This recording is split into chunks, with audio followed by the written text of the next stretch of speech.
Pinaplayan mo. Oh, tatawa-tawa ka dyan. Ilang taong ka pati nung nag-apply ka doon? 2019. Mm. Actually, may trabaho pa po ako noon. Mm. Eh, hindi na talaga masustain po eh. Parang Kailangan mo na mas malaking kita. kailangan po talaga eh. So, Gagawin ko na lahat. Una, nag-apply ako sa Apollo. Mm. Sabi sa akin ng manager doon, no? Di ba nakaupo kami lang. Sabi sa akin ng manager, ganito siya. Hindi pwede yan, ang taba niyan. Ba't ano ba ina-applyan mo? Sakto na ako doon. Eh, ano ba ina-applyan mo? Eh, apply ko lang naman, waiter. Ah, akala ang go-go dancer. Oo. Sabi ko, masakit magsalita to ah. Inunahan niya na kagad ako ng ganun eh. Parang na-offend din ako sa sinabi niya ganun. Sabi ko, tara Renz, alis na tayo. Oo. Sabi ko, Renz, magpapapahit na ako ha. Ayoko nasasaktan ako, sinasabihan akong ganun eh. Oo. Nag-apply kami uli sa kabila. Ano naman yung kabila? White bird.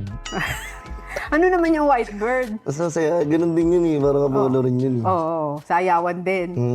Sabi sa akin ng manager na bading doon. Nakikita mo yan, yung mga sasakyan na yan. Hindi sa customer yan. Doon yan sa mga trabahador namin. Mm. Sabi ko, okay. Nag-apply po sana ako, waiter. Inunahan ko na. Sabi niya, hindi. Mag-dancer ka. Hindi naman ako sumasayaw eh. Mag-dancer ka. Sa stage? Sige. Oo po, laban na. Mm.